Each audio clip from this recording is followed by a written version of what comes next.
देखो बच्चों, दो मास के बीच में ग्रेविटेशन पोटेंशियल एनर्जी का फॉर्मूला हमने देखा होता है -G m1 m2/r। यहां तक तो हमने कुछ क्वेश्चंस भी किए, कुछ न्यूमेरिकल भी किए लास्ट क्लास में। आज हम इसे आगे देखते हैं। देखो, जैसे मान लो कोई एक ऑब्जेक्ट है, उसका मास स्मॉल m है। जैसे मान लो ये ओजस है, ये इसका मास है स्मॉल m। ये अर्थ पे है और अर्थ का मास कितना है, कैपिटल M। तो इन दोनों बॉडीज के बीच में जो पोटेंशियल एनर्जी होगी वो क्या होगी, -G capital M small m by r। r is radius of earth. क्योंकि सरफेस पे है तो इन दोनों के बीच की दूरी किसके बराबर होगी, रेडियस ऑफ अर्थ के बराबर होगी। अब देखो, कई बार बच्चे कहते हैं कि सर पोटेंशियल एनर्जी का फॉर्मूला तो हमने mgh पढ़ा हुआ है। मैंने आपको पहले भी बताया था, ये पोटेंशियल एनर्जी का फॉर्मूला नहीं होता है, ये चेंज इन पोटेंशियल एनर्जी का फॉर्मूला होता है। वो भी स्मॉल हाइट्स के लिए होता है। किसके लिए, स्मॉल हाइट्स के लिए। तो मेनली पोटेंशियल एनर्जी का फॉर्मूला क्या होता है, ये होता है।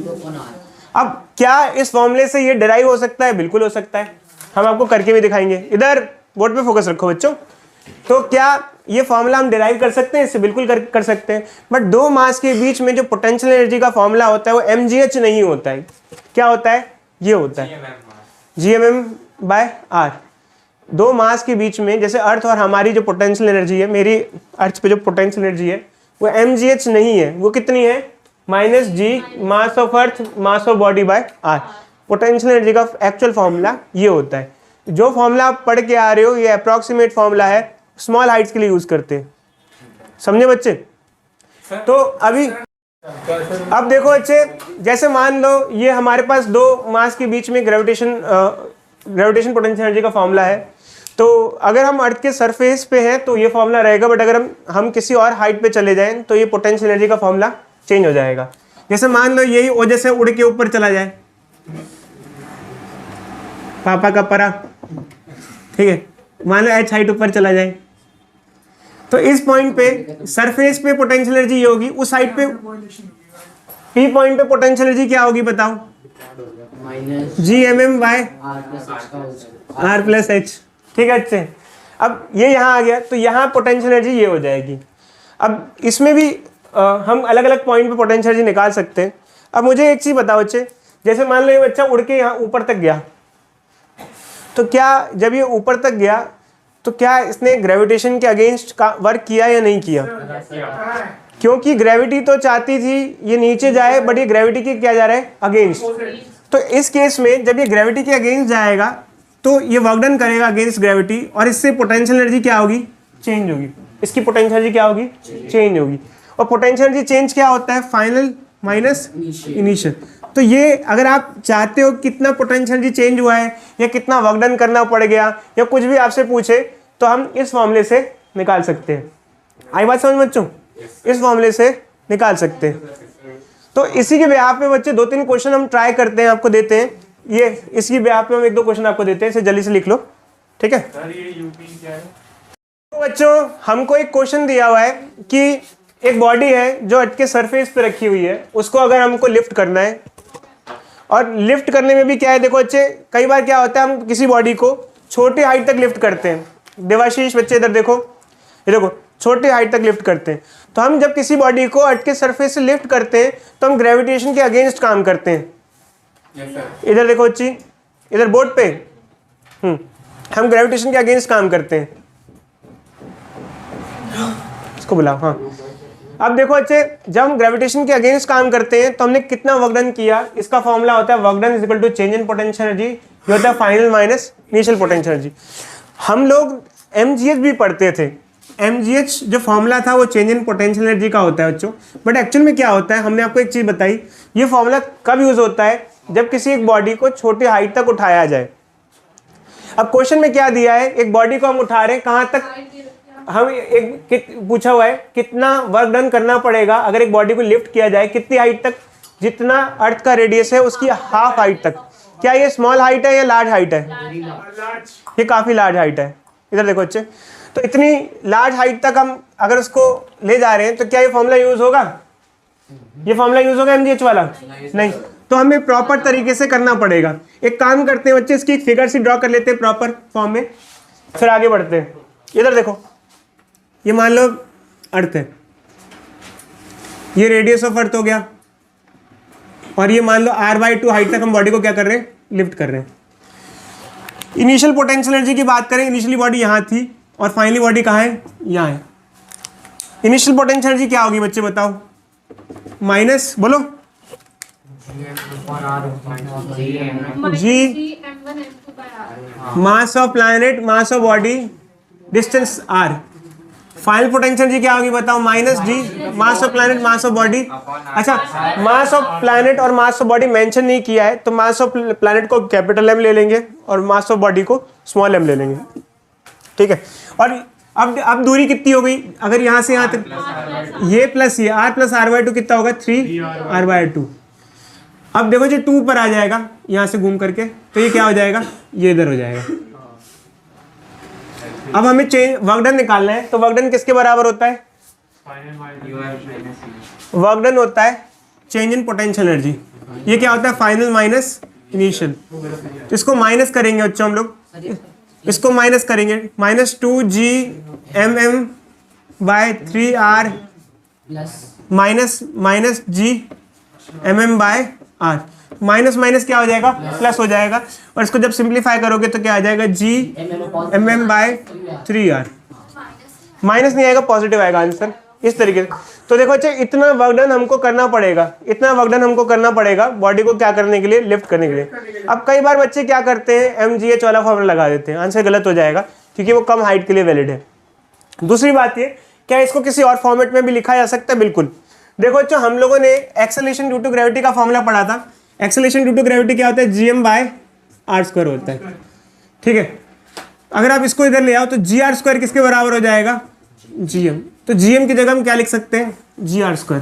gm की जगह क्या लिख सकते हैं, gr²। अगर हम gm की जगह gr² लिख देंगे तो क्या आ जाएगा, ये gr²m/3r। अब ये बताने का कारण सिर्फ इतना सा है क्योंकि एंट्रेंस एग्जामिनेशन में कई बार ना आप जब ऑप्शन ढूंढोगे तो आपको ऑप्शन नहीं मिलेगा।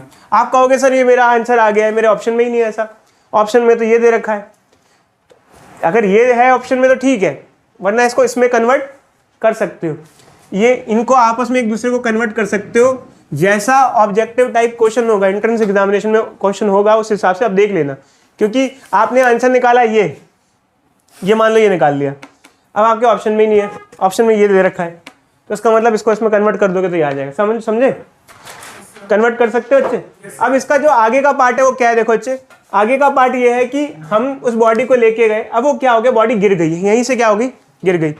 अब बॉडी गिर गई तो गिरेगी, जब कोई बॉडी गिरती है तो पोटेंशियल एनर्जी किस में कन्वर्ट होती है, काइनेटिक। तो पोटेंशियल एनर्जी घटती जाती है, काइनेटिक एनर्जी बढ़ती जाती है, ठीक है। अच्छा, कंजर्वेशन ऑफ एनर्जी के बेसिस पे मान लो फ्रिक्शन नहीं है, ऐसा फ्रिक्शन नहीं है, मान लिया हमने फ्रिक्शन नहीं है, तो पूछा गया जब वो गिरेगी तो गिरते गिरते जमीन पे जब वो आएगी तो उसकी वेलोसिटी क्या होगी। तो अगर हमें वेलोसिटी निकालना है तो बच्चों वही हम कंजर्वेशन ऑफ एनर्जी का कॉन्सेप्ट यूज करते हैं। अच्छा ये बताओ, जब कोई बॉडी ऊपर से नीचे आती है कौन सी एनर्जी किस में कन्वर्ट होती है, पोटेंशियल एनर्जी काइनेटिक में कन्वर्ट होती है। कोई बच्चा बताएगा मैंने ये लिखा है change in potential energy is equal to minus change in kinetic energy, तो इसमें हम बता रहे हैं कि पोटेंशियल काइनेटिक में हो रही है, बट यहाँ माइनस साइन का क्या सिग्निफिकेंस है, माइनस साइन का ये सिग्निफिकेंस है जब एक बॉडी ऊपर से नीचे गिरती है तो पोटेंशियल घटती है, काइनेटिक बढ़ती है। पोटेंशियल किस में कन्वर्ट हो रही है, काइनेटिक में। जितनी पोटेंशियल घटेगी उतनी काइनेटिक बढ़ेगी, बट एक घट रही है और एक बढ़ रही है तो इसलिए साइन क्या लगाते हैं, माइनस लगाते हैं। अब इस प्रकार चेंज इन पोटेंशियल एनर्जी हमारे पास क्या है बच्चों, यहाँ से चेंज इन पोटेंशियल एनर्जी में निकाला ना, work done change in potential energy के बराबर है, क्या है, यह mgr/3। और चेंज इन काइनेटिक एनर्जी क्या होगा, फाइनल माइनस इनिशियल। अच्छा देखो, वैसे बच्चों यहाँ mgr/3 आएगा और यहाँ माइनस mgr/3 आएगा, क्यों, क्योंकि ये जो था इसके अंदर हम बॉडी को नीचे से ऊपर ले जा रहे थे। जब बॉडी को पहले तो हम यही कर रहे थे ना, नीचे से ऊपर ले जा रहे थे, जब नीचे से ऊपर ले जा रहे थे तो पोटेंशियल एनर्जी में जो चेंज आया वो कितना है, mgr/3। बट अब बॉडी गिर रही है, ऊपर से नीचे आ रही है, समझ रहे हो, यहाँ जा रही है तो पोटेंशियल एनर्जी बढ़ रही है, यहाँ आ रही है तो पोटेंशियल एनर्जी घट रही है। अगर यहाँ जा रही है तो पोटेंशियल एनर्जी चेंज होगा, अगर पॉजिटिव होगा तो यहाँ वापस आने पोटेंशियल एनर्जी जो चेंज होगा वो नेगेटिव होगा क्योंकि रिवर्स हो जाएगा। तो यहाँ जब ले गए तो पोटेंशियल चेंज mgr/3 था, तो यहाँ क्या आएगा -mgr/3, और ये चेंज इन काइनेटिक एनर्जी के बराबर। चेंज इन काइनेटिक एनर्जी क्या है, फाइनल माइनस इनिशियल। इनिशियली जो टॉप मोस्ट पॉइंट पे बॉडी थी तो उसकी काइनेटिक एनर्जी क्या थी, 0 थी, तो ये आ गया। माइनस से माइनस कट जाएगा बच्चों, तो ये क्या आ जाएगा mgr/3 किसके बराबर होगा, फाइनल काइनेटिक एनर्जी के बराबर होगा। फाइनल काइनेटिक एनर्जी क्या होगी, हाफ mv²। m से m कट जाएगा, m से m कट जाएगा, v कितना आएगा बच्चों बताओ जल्दी से, 2/3 रूट। तो इतनी वेलोसिटी से बॉडी नीचे आके गिरेगी। तो इसमें हमने एक ही क्वेश्चन में आपको दो चीज सिखा दी। एक चीज क्या सिखाई आपको कि अगर आपसे कोई पूछे नीचे से ऊपर ले जाना है तो कितना वर्क डन करना पड़ेगा। दूसरा कि अगर कोई कहे कि ऊपर से बॉडी नीचे आ रही है, ऊपर से बॉडी कितनी स्पीड से गिरेगी, तो भी आपको सेम कॉन्सेप्ट ही लगाना पड़ेगा। बट ऊपर से नीचे में थोड़ा सा ये होता है कि जब एक बॉडी ऊपर से नीचे गिरती है तो जो पोटेंशियल एनर्जी है वो किस में कन्वर्ट होती है, काइनेटिक में। तो इस तरीके से उसको सॉल्व करना होता है, समझे बच्चों। अच्छा देखो बच्चों, हमको एक क्वेश्चन दिया हुआ है और इस क्वेश्चन में हमको ये दिया हुआ है, इधर देखो बच्चे, बोला है एक बॉडी को अर्थ के सरफेस से हमको फेंकना है। एक बॉडी को हमको अर्थ के सरफेस से फेंकना है और इतनी स्पीड से फेंकना है ताकि वो रेडियस ऑफ अर्थ जितनी हाइट अचीव कर ले। कितनी वेलोसिटी से फेंका जाना चाहिए। जब हम किसी बॉडी को नीचे से ऊपर फेंकते हैं तो कौन सी एनर्जी किस में कन्वर्ट होती है, काइनेटिक एनर्जी किस में कन्वर्ट होती है, पोटेंशियल एनर्जी में कन्वर्ट होती है। तो यहाँ पर बच्चों हमने आपको बताया, हिंट दिए कि kinetic energy is converted into potential energy और एनर्जी कन्वर्जन का रिलेशन यूज होगा। तो मतलब ये है कि आप एक बॉडी को नीचे से ऊपर फेंक रहे हो तो जो काइनेटिक एनर्जी होगी पोटेंशियल में कन्वर्ट होगी। तो हम ये फॉर्मूला लगा देंगे। अब ये क्या होता है बच्चों, ये होता है final potential energy minus initial potential energy, और ये क्या होता है final kinetic energy minus initial. इधर देखो बच्चे, फाइनल पोटेंशियल एनर्जी कितनी होगी,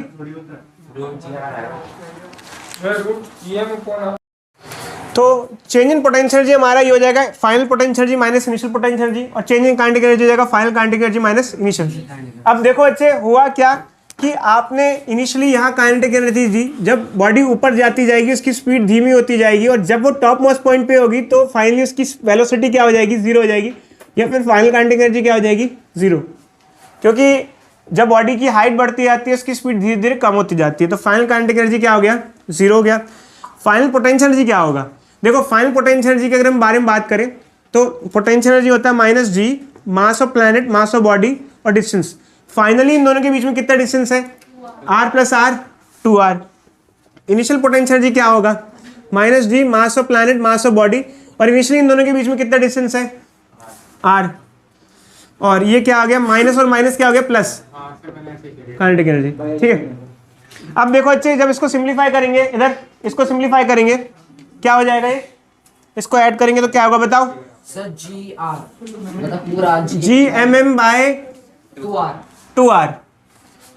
और काइनेटिक एनर्जी का फॉर्मूला क्या होता है, हाफ mv²। तो इसमें स्मॉल m से स्मॉल m कट जाएगा और v क्या आ जाएगा, √2 2 से 2 कट जाएगा, ये क्या gm/r आ जाएगा। हाँ एक मिनट रुक जाओ बच्चे। अब क्या है बच्चों, इधर देखो देखो देखो बच्चे, ये जिस बच्चे ने कहा सर इसको u ले लो, u ले लो, v ले लो, बात यही है। हमने इनिशियल वेलोसिटी, देखो बच्चे फाइनल वेलोसिटी तो 0 हो जा रही है ना, हमने यहाँ वेलोसिटी क्या मान ली, v मान ली, तो ये हमारा आंसर आ गया। देखो भाई बाद में तो वेलोसिटी 0 होगी ना, तो चाहे u लो चाहे v लो, एक ही तो वेलोसिटी की वैल्यू आएगी, समझ रहे हो इधर।